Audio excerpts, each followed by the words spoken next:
उमा भारती के बाद अब मध्य प्रदेश के ही भूतपूर्व मुख्यमंत्री दिग्विजय सिंह ने शराबबंदी को लेकर एक बार फिर बड़ा बयान दिया है।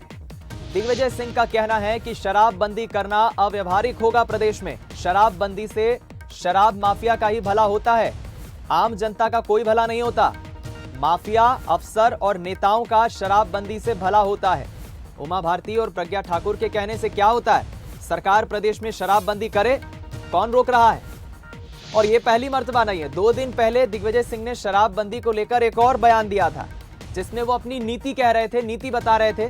वो ये कह रहे थे कि मेरी नीति बड़ी साफ है, किसी भी शहर, गांव, मोहल्ले, इलाके में अगर शराब दुकान बंद करनी हो तो उस इलाके की महिलाओं से आप राय ले लें। जिस क्षेत्र की 50% महिलाएं शराबबंदी के पक्ष में हो, वहां की दुकानें बंद कर दें। बयान देने से क्या होता है?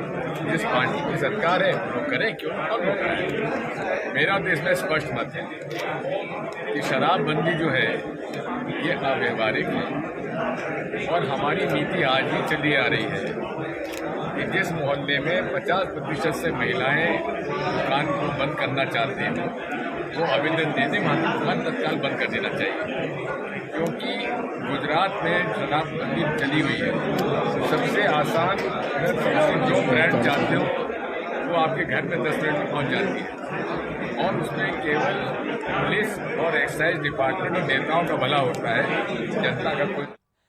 चलिए, हम इस खबर पर 2 राजनीतिक मेहमानों का रुख करेंगे, उनकी हम प्रतिक्रिया ले लेते हैं, वो क्या सोचते हैं, कैसे देखते हैं। हमारे साथ राजपाल सिंह सिसोदिया जी फोन लाइन पर जुड़ गए हैं, बीजेपी प्रवक्ता हैं, और दूसरी तरफ जितेंद्र मिश्रा जी जुड़ गए हैं, कांग्रेस प्रवक्ता। आप दोनों मेहमानों का बहुत स्वागत है। सबसे पहले राजपाल जी, आपकी ही प्रतिक्रिया चाहूंगा इस विषय पर। पहले हमने सुना उमा भारती को, फिर सुना प्रज्ञा ठाकुर को, और अब दिग्विजय सिंह। विषय यह नहीं है कि दिग्विजय क्या कह रहे हैं, विषय यह है कि अब एक नई जंग छिड़ गई है, मैं देख रहा हूं प्रदेश में, कि क्या शराबबंदी होना चाहिए या नहीं होना चाहिए। दीपक जी, शराबबंदी व्यापक चरण में होगी तो हो पाएगी। मध्य प्रदेश में शराबबंदी कोई किसी सरकार के निर्णय कर देने से या किसी नेता के बोल देने से न बंद हो सकता, न चालू हो सकता है।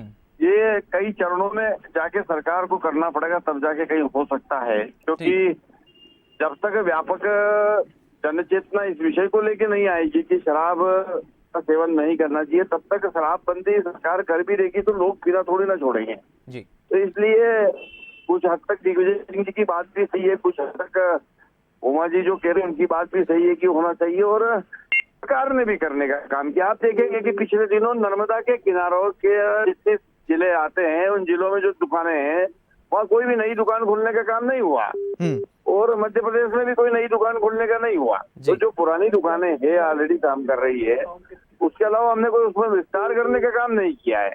और धीरे धीरे कहीं न कहीं लेकिन एक छोटा सा सप्लीमेंट सवाल मेरा यही है राजपाल जी, क्या आप इत्तेफाक रखते हैं दिग्विजय की बातों से? क्योंकि मसला तो यही है, शराबबंदी करना मतलब आम लोगों का भला हो, लेकिन वो कह रहे हैं आम लोगों का तो भला होता नहीं है, उल्टा माफिया, अफसर, नेताओं का भला हो जाता है। मैंने ये कहा ना, मैंने निवेदन किया कि शराबबंदी वाला जो विषय है वो सिर्फ एक नेता के कहने से बंद नहीं हो सकता और किसी के चालू करने से चालू नहीं हो सकता। ये व्यापक जनचेतना का विषय, इसमें सरकार, समाज और पीने वाले और नहीं पीने वाले सब मिलकर सामूहिक रूप से प्रयास करेंगे, तब जाके शराबबंदी हो सकती। चलिए, मैं मिश्रा जी की इस पे प्रतिक्रिया लूंगा। जितेंद्र जी, क्या सोचते हैं आप? क्योंकि इससे पहले 2 दिन पहले मैंने बीजेपी के एक मेहमान से प्रतिक्रिया ली थी, तो वो तो ये कह रहे थे कि अगर दिग्विजय सिंह इतनी ही राय दे रहे हैं तो अपने शासनकाल में ऐसा कोई प्रयोग क्यों नहीं किया, ऐसी कोई नीति क्यों नहीं अपनाई। बहरहाल मैं अतीत पे नहीं जा रहा हूँ, वर्तमान पे ही हम बात करते हैं। आप क्या सोचते हैं इस पर?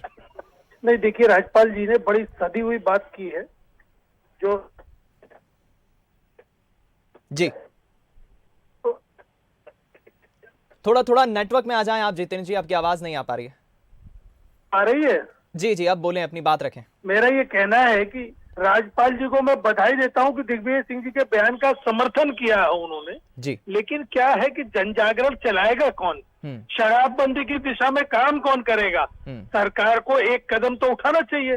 सरकार तो चाहे आरक्षण का मामला हो, चाहे शराबबंदी का मामला हो, चाहे SC/ST को राहत देने का मामला हो, चाहे OBC की बात हो, सब में इस तरह की स्थिति पैदा कर देती है कि ना हाँ रहती है ना न रहती है।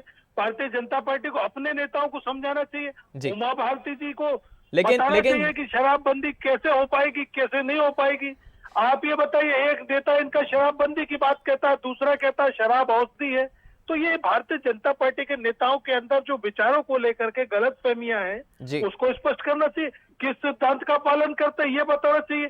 शराबबंदी के पक्ष में है या शराब बिकवाने लेकिन के पक्ष जितेंद्र जी, में, अगर या जन जागरण की आप बात कर रहे हैं, जन जागरण की, तो सरकार के साथ साथ तो मैं समझता हूं फिर समाज सेवियों की भी ये जिम्मेदारी होती है, शायद आपकी और मेरी भी जिम्मेदारी होती है। बिल्कुल होती है दीपक जी, लेकिन मेरा ये कहना है पहला कदम किसी भी मामले में सरकार को उठाना पड़ता है, जिससे ये समझ में आता है कि सरकार की नीयत क्या है, सरकार की चिंता किस बात को लेकर के है। अभी इसमें भारतीय जनता पार्टी की सरकार में आपने देखा कि लगातार शराब के प्रोत्साहन के लिए काम किया जा रहा है, शराबबंदी की बात करते हैं। तो मुझे लगता है इस तरीके के बयान उचित नहीं है। तय करें, अपने नेताओं को बयानबाजी करने से रोके। कोई शराबबंदी की बात कहता है, कोई शराब को दवा बताता है, इस तरह से नहीं होगा। बैठ करके एक प्लान, एक योजना बनानी होगी। उसके लिए जन जागरण को सभी समाज सेवी तैयार है।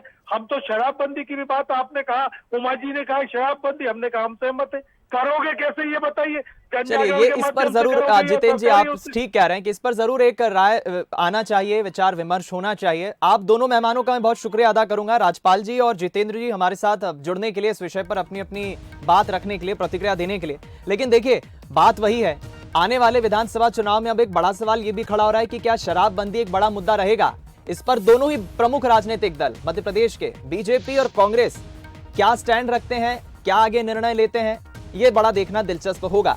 लेकिन आम जनता की भलाई के लिए अगर शराबबंदी होती भी है तो हमें यह भी ध्यान रखना होगा कि उस राज्य में फिर राजस्व का नुकसान भी बड़ा तगड़ा होता है।